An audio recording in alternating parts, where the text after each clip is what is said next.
Okay, my guest today is the head coach of the Noble Boys, John Morgan. John, thanks for joining me. Yeah, thank you for having me. So you guys, so this was your third year coaching Noble, right? Yes. Okay, and so let's start with how did you get into coaching? Because I know you played at Sanford, right, and then you went to Thomas College. SMCC first, then transferred Okay, to Thomas. Yep. okay.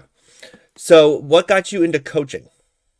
Yeah, so when I was at Thomas, I switched over majors and went to sports management up there, but I had the baseball coach up there was running like an intro to coaching, just as kind of like an extra class to pick up. So I never really Mhm. thought about coaching after, and then I kind of got into that and it sparked a little bit. And when I moved back home, I was like, man, I really don't want basketball to stop for me. I'm like, and the only road right now besides playing in men's leagues is like, maybe get into some coaching. So I started training here locally back in town, just some younger kids and people I knew. And I ran into Abby Davids. We just got connected through the basketball world. And then he was kind of like, hey, I don't know if you've done any AAU before, but I've got some teams and some situations. And best decision I ever made to get involved. So that was in like 2018. I got involved, I started coaching, and then from there just kind of built up into a full-time thing for me. So that led into, I did AAU, I still do, but I did AAU for a couple of years, and then I got the job in 2021 at Noble. What's the difference in coaching AAU versus coaching like a school team?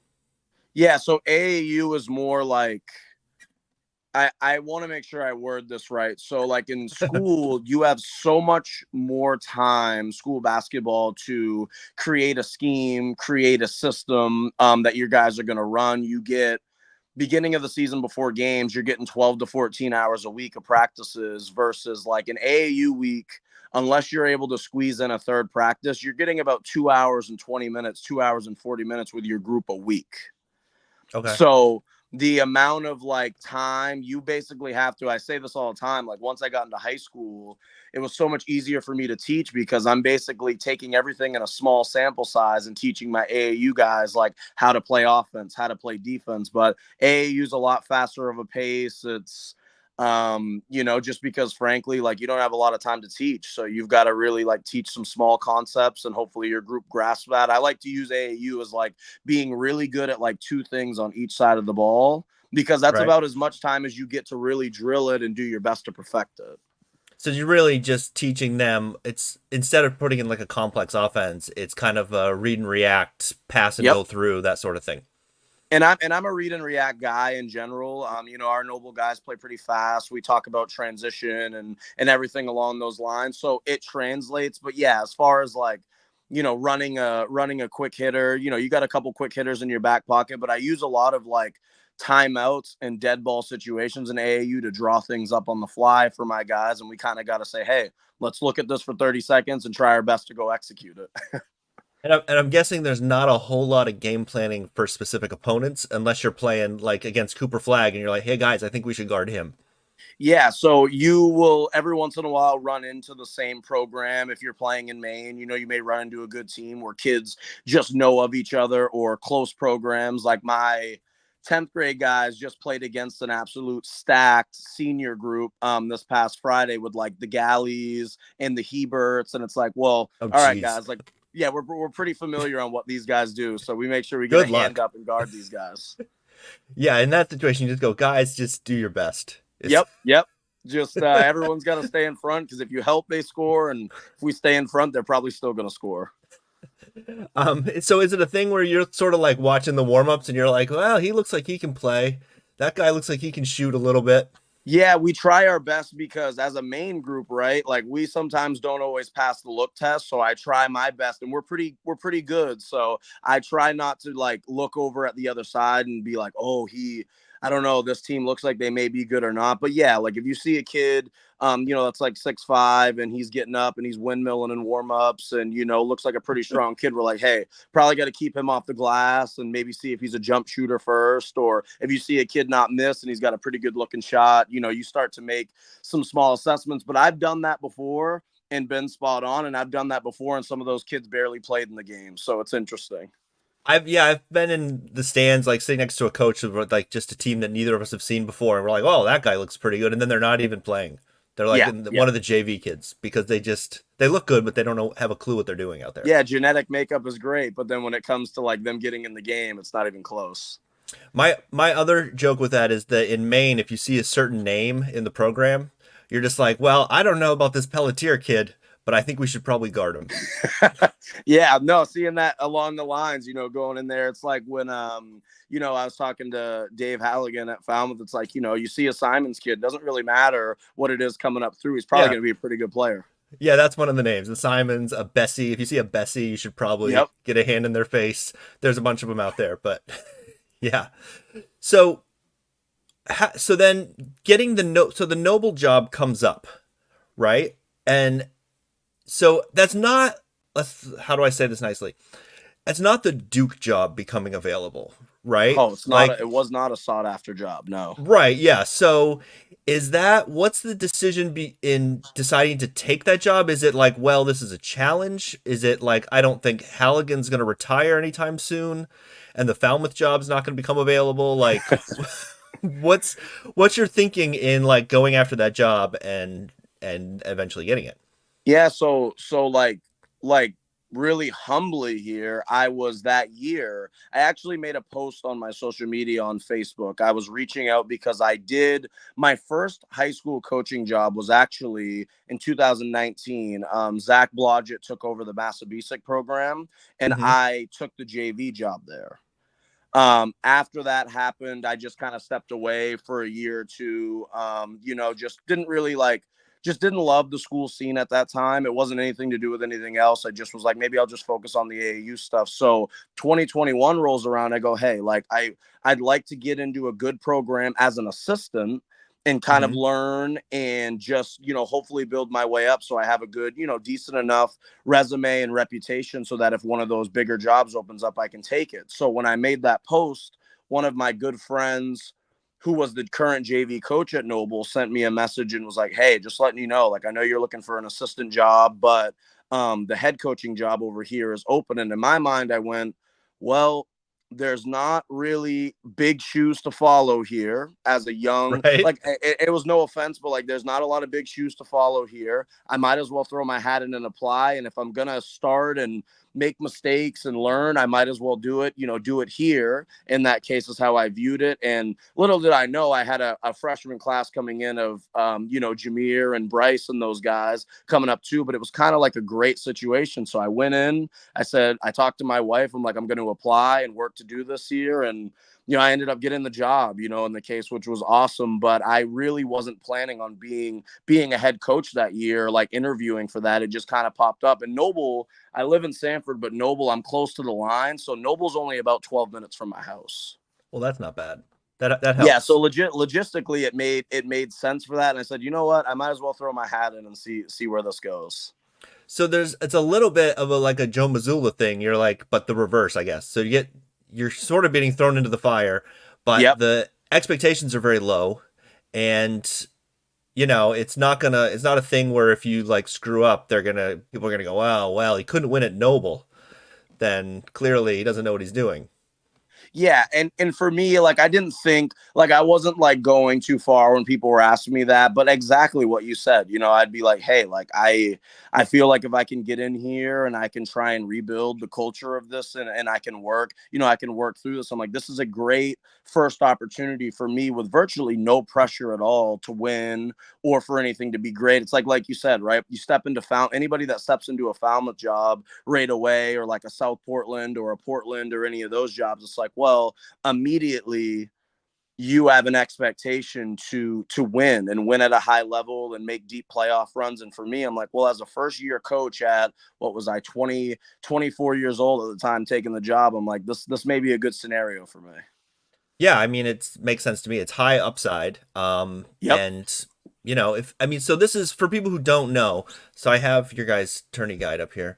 Yep. Um, so you guys, Noble had not won a quarterfinal game since 1985. Yeah. and had never won a semifinal game. So had never been to a regional final, had never been to a state game, had never won a gold ball.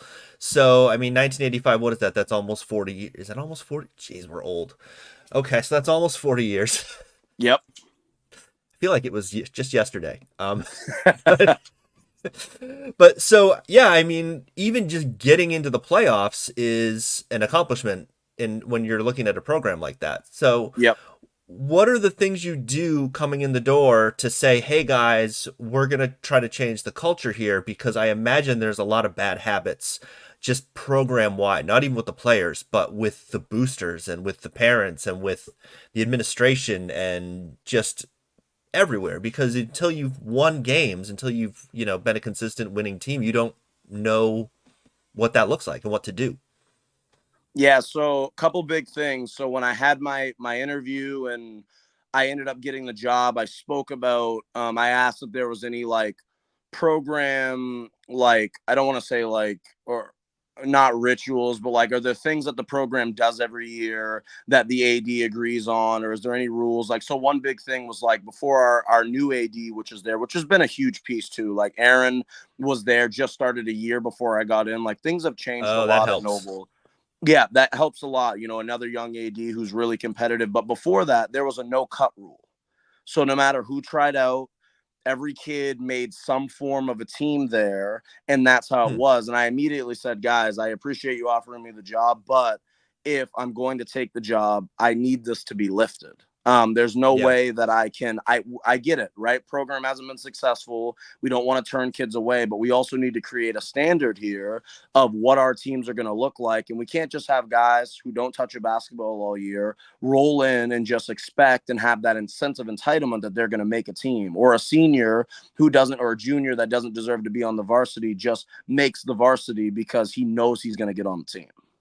Right, because you're not, a Class C school with 150 kids.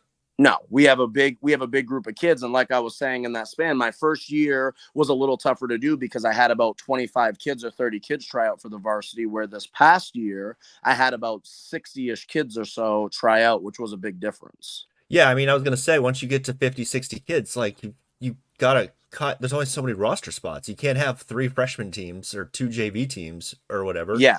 I And mean, that's how it rolls. So it started with that in the standard. And I used this story. I think this was the turning in the program in the Staples. So we obviously all know how special Jameer is as a player.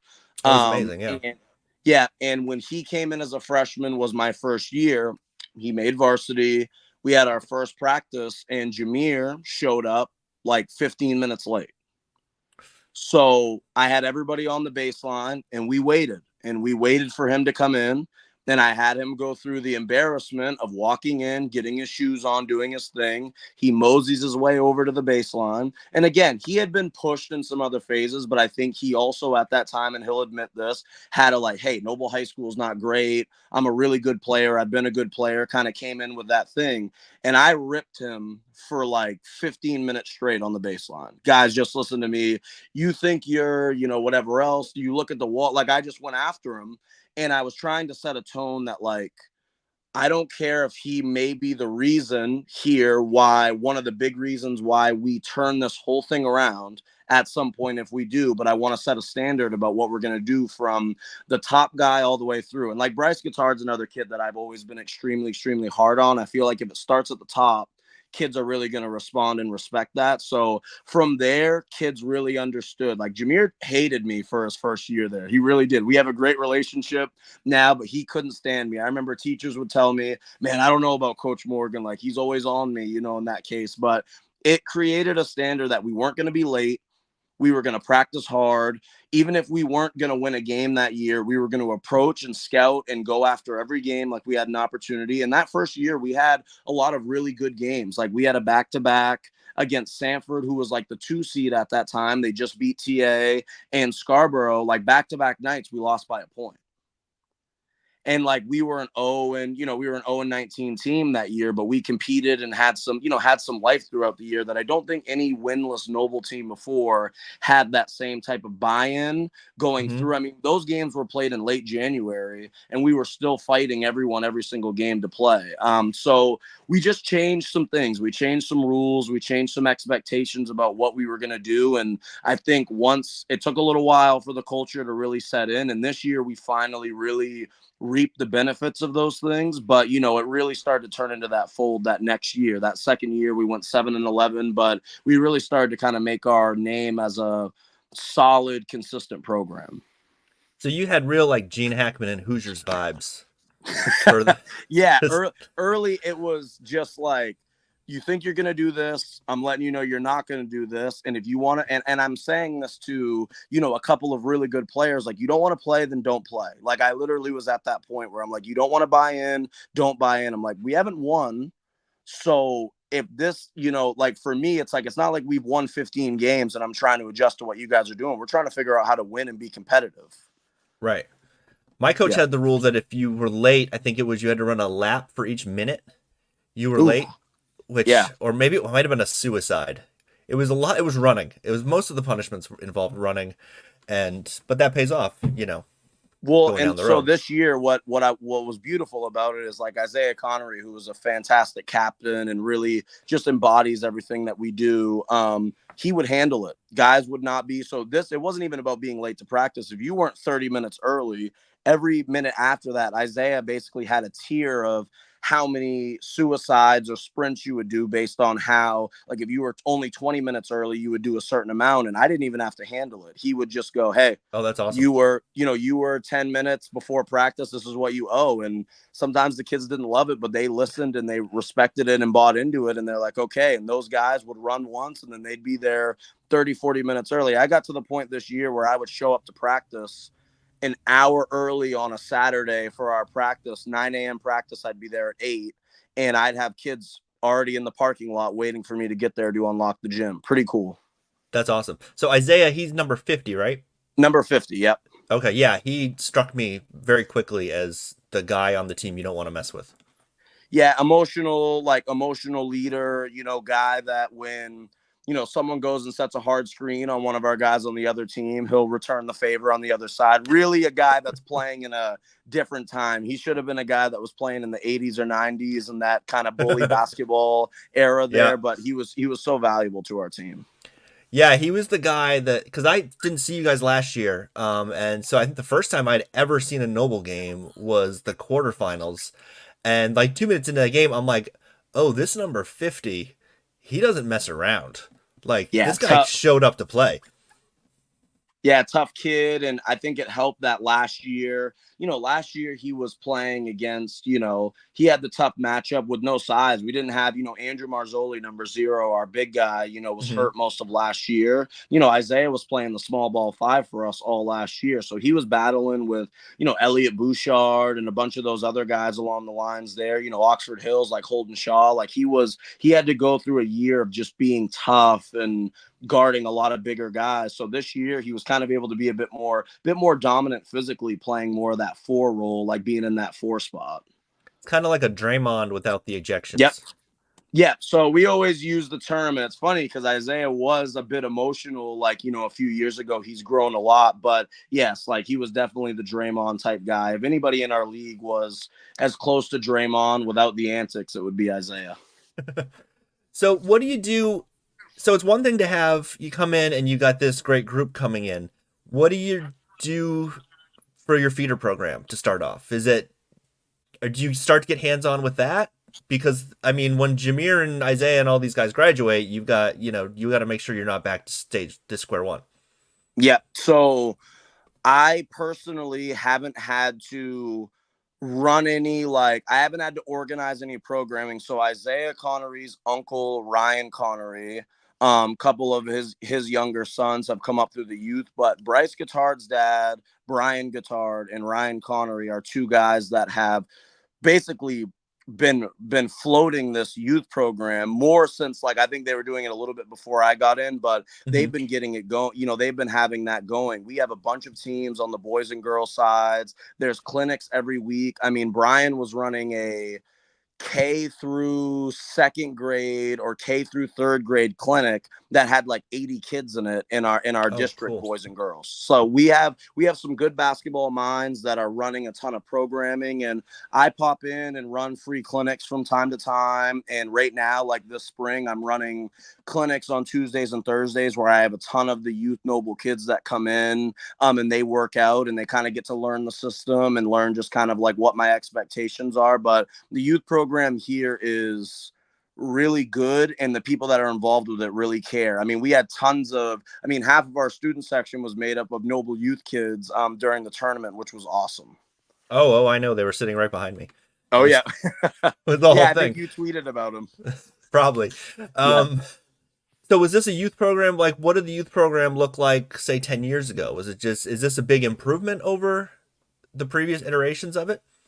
Yeah, so there was, and I'm just not super knowledgeable with the names and other people that Sure. were there, but I know like 10 to 12 years ago there was another guy who started the program and it was going pretty well, but then it kind of like, I think he moved and his son moved, I think, to a different district. And after Mm, there was a gap in between that time. And that was, some of the groups that, from a few years ago, I think there was a gap in that there where there wasn't much. But then Ryan and Brian kind of picked that back up. I think the first real groups was like Bryce and Jameer and Isaiah. Isaiah's one class above, but I think they were all playing together as a young group in like second or third grade. And hmm. that was kind of the restart of the youth program. I mean, they were traveling, playing in AAU tournaments as a youth program, doing those things. And now, like, we have third grade girls, third grade boys, fourth grade boys, all the way up through, and a rec program to go along with that where kids are playing in both. Yeah. So I would say, like, probably 10 to 12 years ago, it was pretty good. And then there was a small gap. And then within the last, probably 6 to 7 years, it's really picked up again. I think people underestimate how important it is to have like a program where the kindergarten kids and the first grade kids Yep. just have a basketball in their hand, even if they're bad. And even if they have no idea what they're doing, they're just running around like chickens with their heads cut off just to get Mm-hmm. them like a tiny bit of familiarity with just anything, really.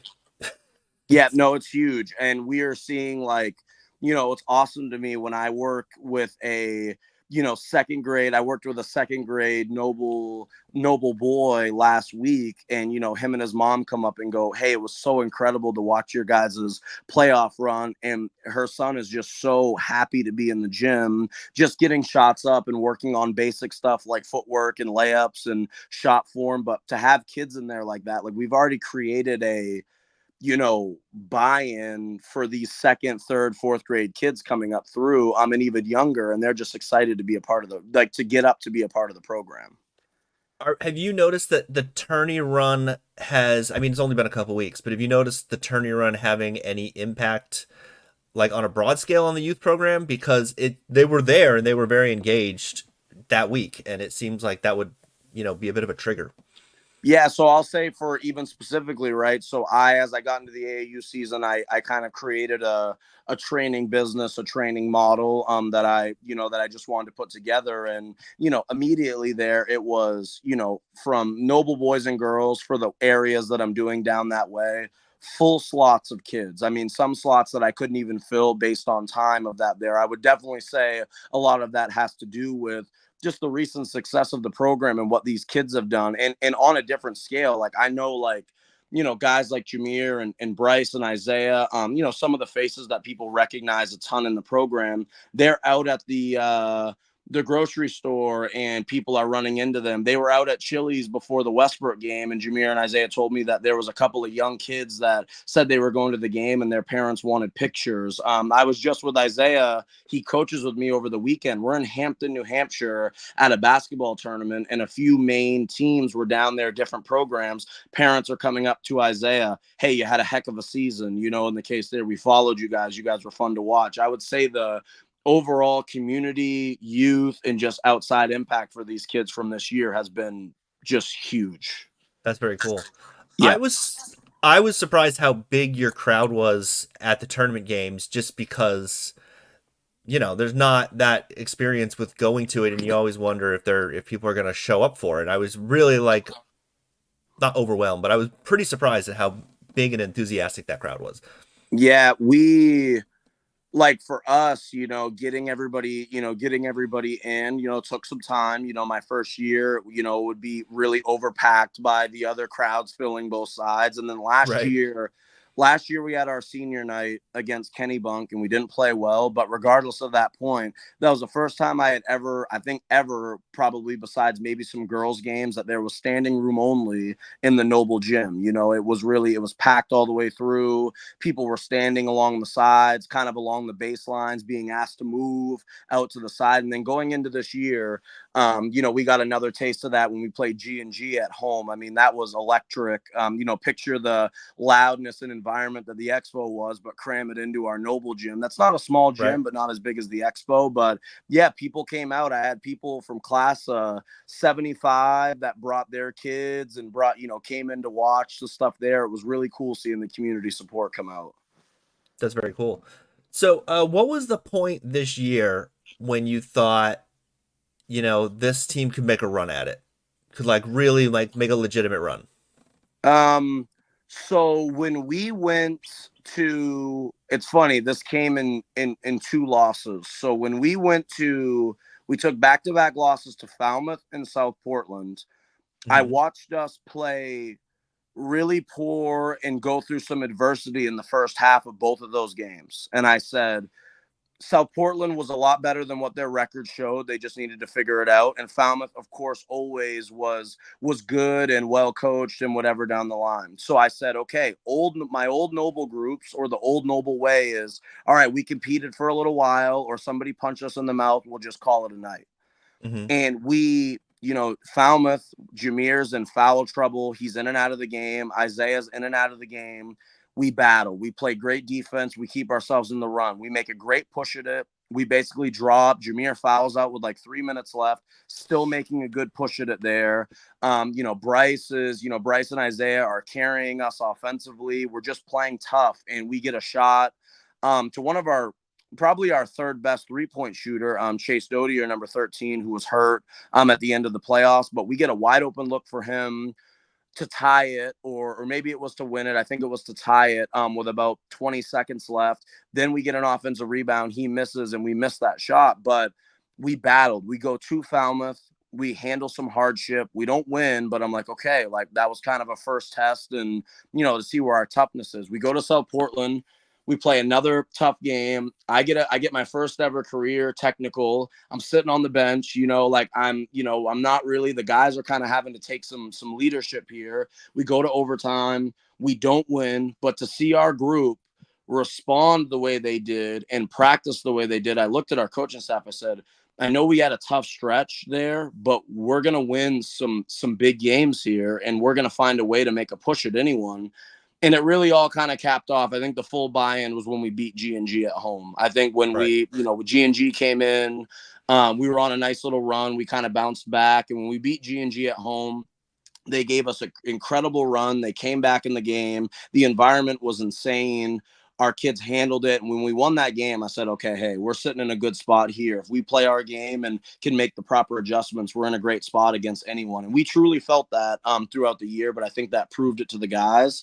And, we just kind of started hitting our stride at the right time, and then we ran into a G&G team at the end that was just, I thought was playing incredible and had a great plan, against us that was just tough for us to overcome. But I wouldn't have changed anything for the way we went through it. Our guys learned how to fight through adversity this year, and that's when I knew we were going to be a pretty tough team.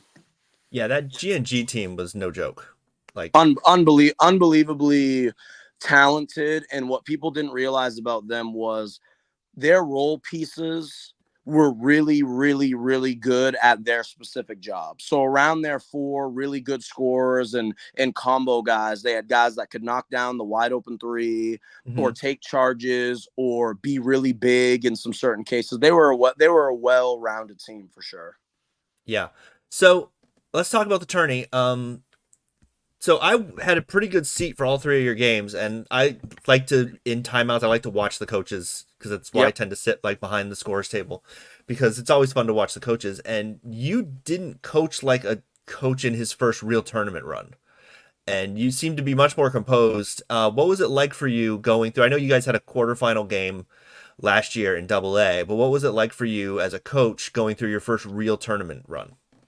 Yeah, so for me, like I'm a big as a coach, like I believe that no matter how old or mature the kids are, they're gonna follow the lead from the top. And if I'm a guy who is every time we do something really well is overly excited and I'm out of the game, or every time that there's something that goes wrong, I'm extremely emotional or just like losing my mind. I feel like the kids will follow. So for me, I'm like I take pride in having the right kind of demeanor. I just knew that this year we had done enough and our kids identified enough what we were doing when we were playing good basketball and when we were playing bad basketball to go, hey, we've prepped hard, we put in enough work, you guys have a full understanding of what we need to do to play well and how to fix things when we're not playing well. So I just had a sense of confidence that even if things were close, we would figure out a way to create the gap, or even if we got down, we would find a way to fight. So for me, like most of the calmness and the demeanor was just trusting in our work. And then it helps that you have Jameer Rose, Oh, who's absolutely. I who mean, had a and great tournament.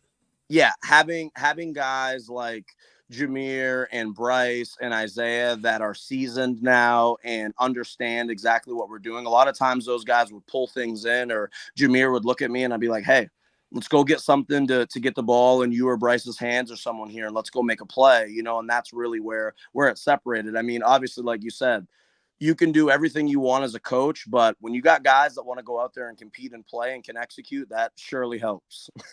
I thought, yeah, the comeback you guys had against GNG, I thought was impressive in a couple of different ways. Like, I thought it was impressive that GNG didn't just sit on the ball and they just kept playing basketball because I Yep. had seen so many stalls at that point. I was ready to tear my hair out. But the composure you guys had in almost coming all the way back in that game was impressive because, like you said, if you have a program that's not been good for a very long time, it's very easy to just fold and be like, well, Mm-hmm. we got to a regional final. That's great. Not our Yeah. year. Yeah, it's not the mold of these kids. That's one thing I'll give them credit. I mean, it's not what I stand for as a coach. I believe in you only find your real growth when you've gone through some hardship or adversity. It's kind of where your character lies, and that's what I used. I burned a timeout after Bryce hit a three. It got it to like 15 or 13, and I said to the guys, I go, don't let whatever's gone on in this game spoil your growth this year. I'm like, let's make a run at this and make them earn it all the way through. That's the least we can do. And they played well. We've struggled to make shots, but how you guys finish this is going to mean a lot for how we build into next year and ending our year the correct way if it ends this way. And our guys always respond. That's one thing. One of my freshman coach, who I'm really, really good friends with, I played with in college, always would say to me, John, you can never worry because these kids will always respond. It may not be in the moment, but they will. And in that case, I mean, we went out and just kind of left it all out there. And at one point, I think we had a shot to, a three that would have cut it to 4 in that case there with about, I think it was like 45 seconds or cut it to 5. And I was like, hey, like, like we gave it our best shot at that there. We made a good run, especially sparked the crowd back into it. Yeah, you definitely got the crowd back into it. I think that was Yeah. the game where I almost got in trouble with the officials because there was a call. Um, Yeah, right there on was the a, sideline. there Yeah. was a call right. I think you probably know the call I'm talking about. There was a Mhm. foul and it was right in front of me, and then they called the foul. I think they called it on Jameer, and I was shocked. Like I was just like, really? And the ref just sort of stared at me for an extra 5 Yeah. seconds, and he's like, It I was was like, it was a oh, really pivotal point in that run. So there was either going to be a step out of bounds call, mm-hmm, or it was going to be, or it was going to be a foul. And I was kind of looking like it was 33 on GNG, who wasn't a great ball handler, but he's kind of forcing it up the sideline, and we step over and he kind of tries to maneuver and steps out of bounds, and they called the foul. And I'm like, it is what it is at that point. But if we get that turnover down like 6 or 7 or whatever it was at that point, and we were feeling good and we get another mm-hmm. quick bucket, I'm like, we're sitting in a good spot. Yeah, if you could have converted that one, like the roof might have come off the expo at that point. And they were ready to. I mean, we had a couple shots too that didn't go that I think everybody was pretty much on their feet ready to go. That overall, regardless of the win or loss, that whole tournament, that environment was incredible. So let's look at next year. What are your expectations for next year? Because G&G is obviously going to lose a lot, Yep. and but it's a very deep region. It's a very tough region. Like what are you looking for next year? I told our guys this. The best part about bringing back a lot of guys is you have a good expectation, you have the culture, you're not teaching a lot of those things over. But the problem is everybody's going to go back and watch film of who was successful against us this year and their schematics and everything because we have a lot of the same group. My big expectation for next year is can we have 5 guys on the floor that are all a threat to, and I know it's hard to ask in high school basketball, but I need 5 guys on the floor that are all a threat to get to the rim and make a layup, knock down some open shots. Virtually next year, if we want to be really good, we've got to be able to have Jameer and Bryce have casual to below average scoring games, and we're still able to score 60 to 70 points because our role guys are ready and capable to make plays or take over parts of games. Yeah, and you'll be the hunted next year. Absolutely. Yeah. You're not going to be And the team that everyone's like, well, Noble, we got to play them. But there's no more flying under the radar for us. So the big thing is going to be the guys. There'll be a couple players that fly under the radar. So if teams go, hey, I'm going to box in one Jameer, I'm going to triangle in two against, Jameer and Bryce. Okay, well, let's find a way to, if we're playing 3-on-3, I'd like to know that our 3 guys are going to be able to attack these other 3 guys in space and go make some plays. so, yeah. So one question I had for you guys, and I was going to ask you this actually during the season, is it seemed like you guys really enjoyed being in a bigger region. Nothing against Double A, but being in a region where not everybody makes the playoffs, it seemed like you guys enjoyed that change. Is that an accurate way to Yeah, look I at mean, it? so that was the cool thing about A, which was kind of like help. We'll talk about this a little bit later when we talk about all the relegation, but kind of help that point was like the thing was, hey, it's not guaranteed for you guys to make the playoffs. I think there's a certain stigma in Double A where it's like, oh well, even if we're not the best team right now in the case whatever else, or we didn't have a great season, we still got to keep preparing and keep playing because we have life. We still get a playoff game no matter what, and one win gets us to the Civic Center. But for us, it's like, hey, every night you're not only having to play your best, but you're going to play Biddeford at Biddeford, and they're 1 or 2 games out of making the playoffs, and you're getting their absolute best shot on a night where you might be locked in or somebody else is locked in. That happened to G&G on their senior night. Freiburg went down there and gave them a great game. And I know Freiburg was a team that was a little bit on the cusp of being in that 8-9. I believe, yeah, they played in that prelim game. So it's like you're going to get somebody's best shot every night because teams are fighting and scrapping to make the playoffs. Yeah, it's a lot different to get a team that's like, well, all right, we're going to be the 7 or whatever, and we're in, and then to go, oh no, we need to pass somebody, and we need a big win. And the Mm-hmm. great thing about the heel points is you can get that big win if you can go knock off a GNG or knock off you guys, and you Yep. can pass 2 or 3 people. And that was a big thing. I think like everybody wanted a certain, like, so for us in the case there, right, you know what I mean, like there was some certain matchups in the first round, like getting a couple of wins that we got were good because there was a couple of matchups in the first round, no offense to anyone, but naturally as a coach, like with your own team, you're like, hey, we match up a little bit better, or these guys have a little bit more upside. So like when we were able to kind of move around a little bit, like I felt like seeding definitely mattered for some teams this year being able to play. And we were like, hey, I think we put ourselves in a pretty good spot to try and compete each night in the playoffs here and try and make a run. Yeah, and you want to, there's teams where you don't want to play the team that you don't match up with well in the quarterfinals if you can avoid it. Absolutely. We saw that in B South where everyone wanted to avoid Yarmouth in the first round, and then Yarmouth Yep. had their worst game of the year in the Yeah, that's quarterfinals. just What are you gonna do? unlucky. Yep. That's the March Madness thing where the team that everybody picks as like this is the 11 seed that's gonna make a run, they get blown out in the first round. And Yep. then Yep. the team everyone's like they shouldn't be in the tournament, they're in the Sweet 16. Yep. Make it a nice push. All right, so let's talk about the relegation thing, because you guys are the poster child for relegation, for better or worse. Yep. It has to be somebody. So you guys, so the relegation thing for people who didn't really follow it that well, which seems to be a lot of people, and some people who should have followed it much better than they did don't seem to understand what happened.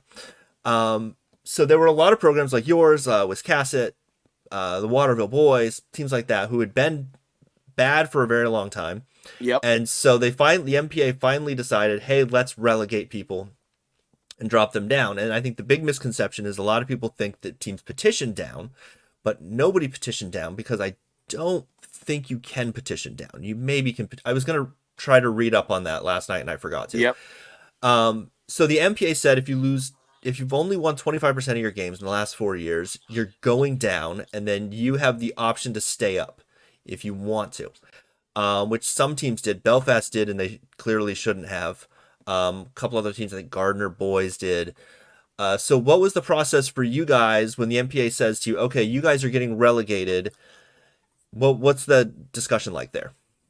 Yeah. So the hard part with me being a new coach and all of this is I really didn't, this was a new rule and I really didn't understand what all of the like, okay, choosing to stay up or petitioning back up, what any of that looked like. I actually was in Florida with my family. And the reason I found out was because Bryce Guittard called me and he was like, distraught, upset. Like, you know what I mean? They don't think we're good. You know, they don't think we're good. You know, what did we do to get moved down? And I had to do some research. I said to him, I said, hey, like I have no idea what this is right now. Let me just take a look at this and figure out some information. So I had to remind him that, hey, this is based on before your time, you know, overall the Noble, you know, program's lack of success. You know, we talked about that. I spoke with my AD, and at that time, I was kind of told that, and whether this was right or wrong, I think, you know, sometimes you get different answers from the MPA or different ADs or when they talk about it. But I was pretty much told that even if at that time, due to our lack of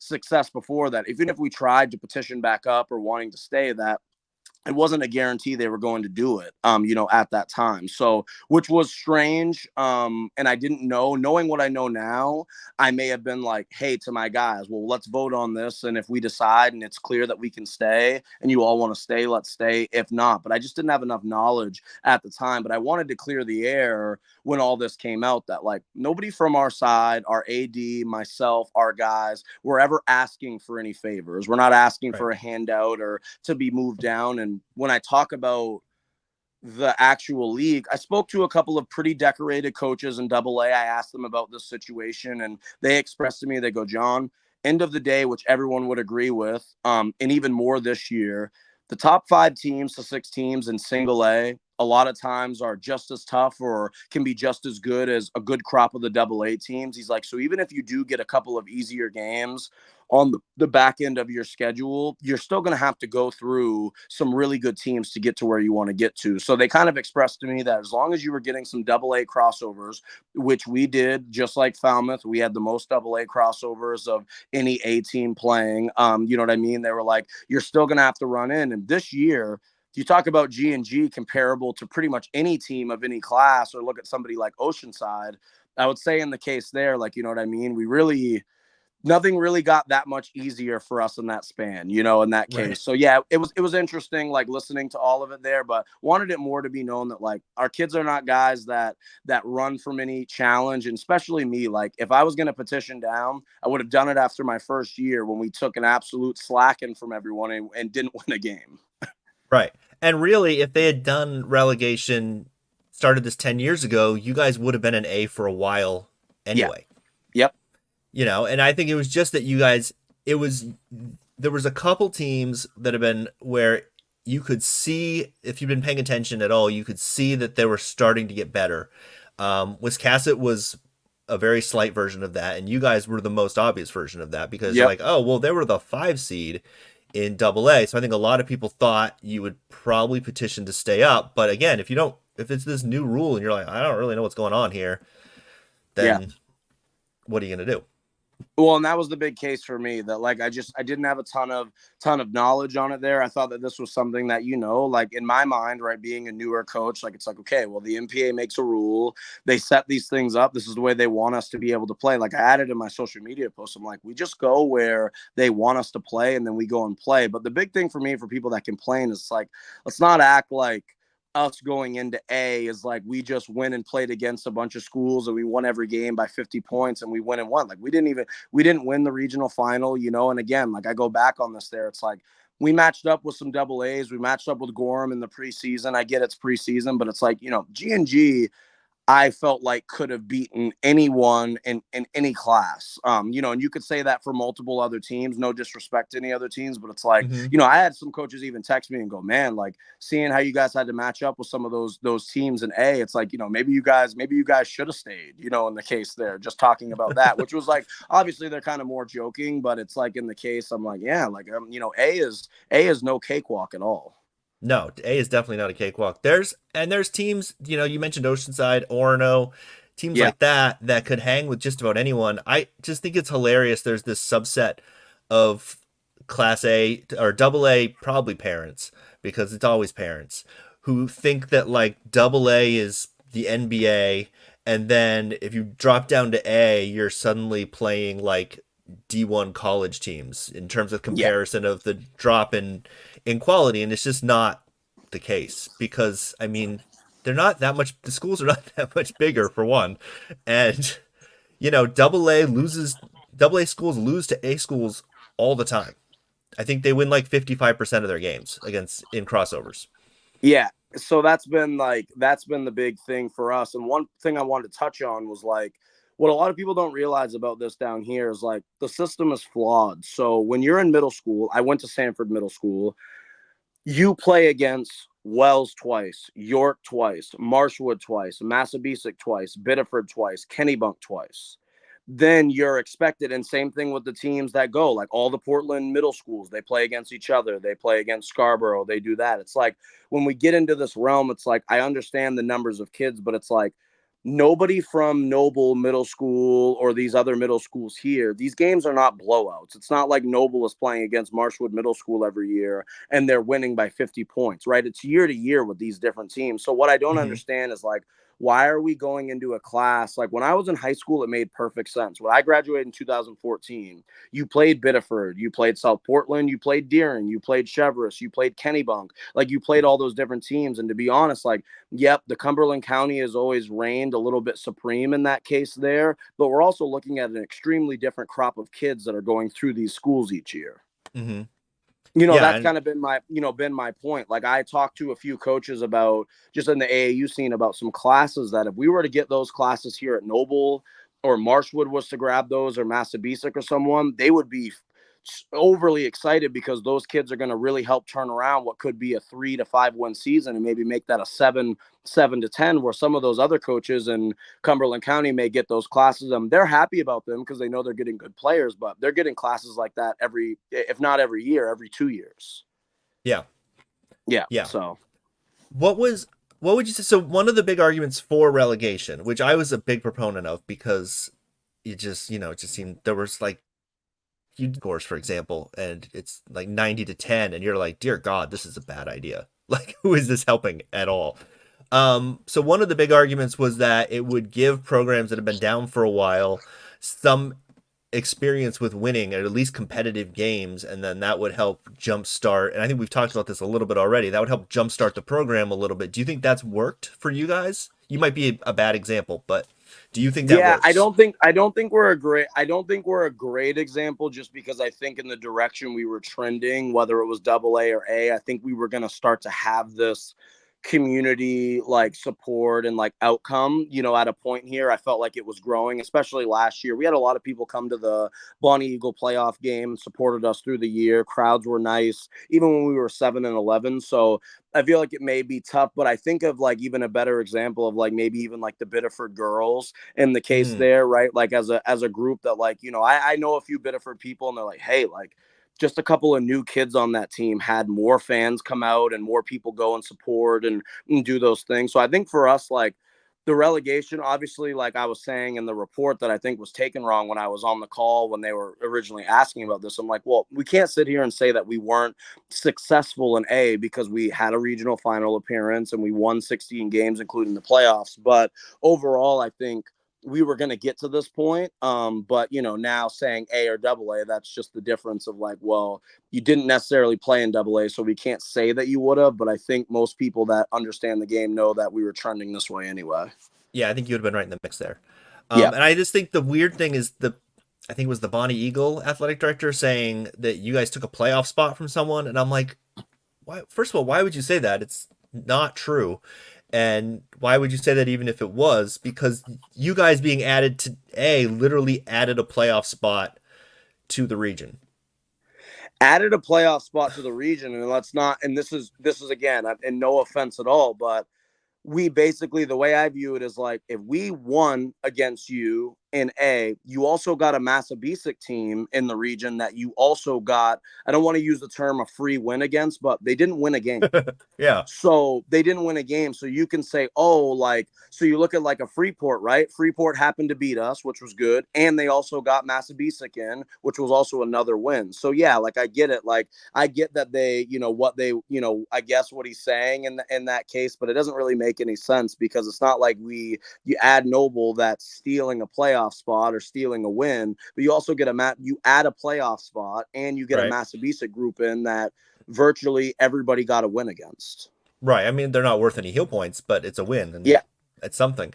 And, you not only do you add a playoff spot, but it's a prelim game that's added. So someone adds playoff victory to Yep. that as opposed to having to go directly to play GNG and that disaster in waiting. Mm-hmm. Yeah, it was interesting when that all got brought up. It's like they did the right thing by that. So they brought groups in, they add a playoff spot, like you said. And I thought that was a benefit for Freiburg. So Freiburg wins that game, and they Mm-hmm. actually played G&G relatively tough for a little while. It wasn't a blowout for the whole game. They had a kid like, hit like 7 or 8 threes. Like they played Yep. pretty well in that. Like they went in there feeling pretty good. And obviously G&G had everything to lose in that. So those are tough games to play, but it was a benefit for that. And the same thing with the Biddeford girls. I mean, I went to their prelim game at Lincoln Academy, and that was just a clinic defensively that they put Yep. on Lincoln Academy. And then the Crump girl just put on a show against Oceanside. They didn't win, but I don't know if you were at that game, but I she hit was, like yeah. those like 5 NBA threes, and you're like, geez, like, Yeah. why did you We just were do we that were the whole super game? proud, super proud and rooting for for Jordy. She plays in the Firecrackers program that's affiliated with our Thunder program. So I've known Jordy for a really long time, since like fourth or fifth grade. So it's incredible to watch her do what she's doing.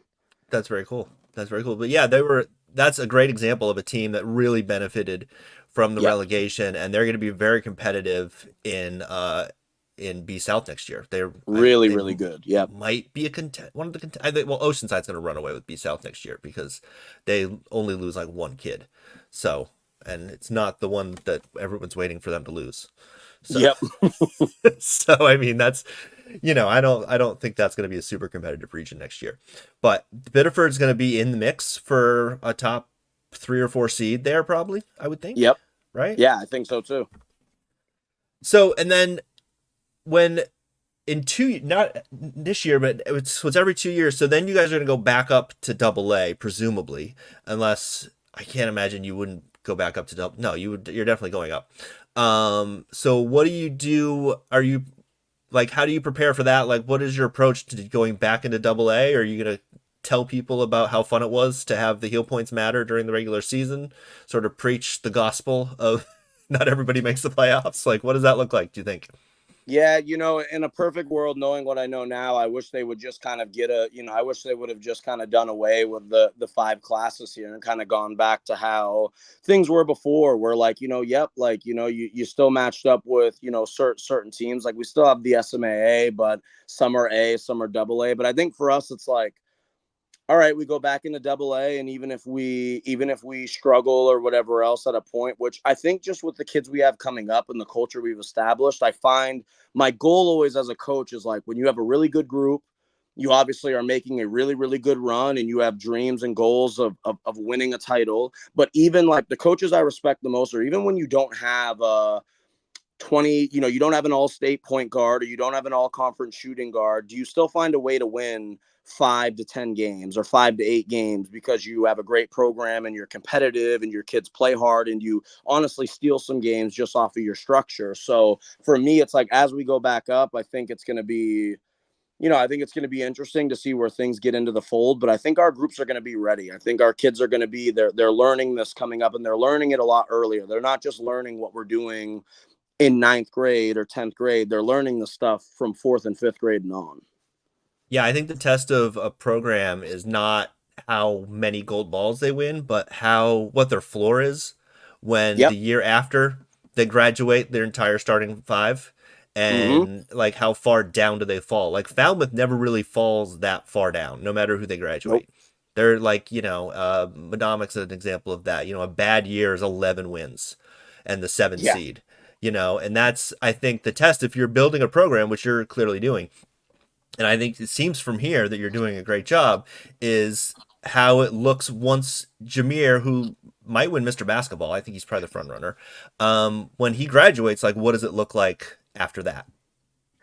Yeah, and that's gonna be the big thing. And I've talked to people about that. The one thing I do is I spend a lot of time studying our kids, our strengths, our weaknesses, and that's how we put together our schemes and stuff each year. I don't think we're gonna be at the luxury, and high school just doesn't fit this way. It's not college. You can't just, hey, I run the one dribble drive system, and then all of a sudden you get 4 years in a row where you've got good big guys, or good shooters, but nobody that can dribble. Well, guess what? You're not going to be running dribble drive for Yeah. those guys because nobody can create. So yeah, it's going to be interesting, but that's going to be my big goal, and that's kind of driving me. I'm not looking past next year because we have unfinished business, as we all kind of call it here, but I'm Hmm. kind of into that point as a coach where it's competitive for me. It drives me to go, hey, even when we graduate this really, really good group next year of 5 starters, can we get right back in the mix next year, double A or A, wherever they have us or whatever the scenario is? I expect them, like you said, to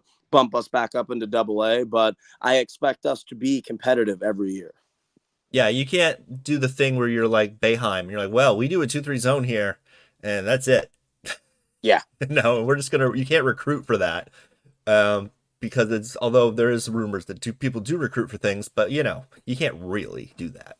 No, you can't. You've got to go with what you have, and coming up, we have a lot of like seasoned good high school players. Like, we have some guys with some good bodies coming up, and some kids that at the freshman and JV level are shooting the ball and making good decisions. Like, I think we're going to have to go with a more like balance. Like, I'm not saying they're going to be to this caliber, but like, one thing I loved about Wyndham this year was like, hey, it was like, I have actually a Wyndham freshman who plays AAU for me, and it was like they were asking him like, okay, like how many times was the same guy the leading scorer? And they're like, maybe 2 or 3 games this year. Like, it was always somebody different that was able to Hmm. step up. But 5 guys on the floor, they could all play. They were all in sync. They defended together. And if it was a time for a guy to get hot and step up, they did that. But they did things as a unit. And well, I would say it worked out pretty freaking good for them. Yeah, they had a really, really good team. They were fun to watch.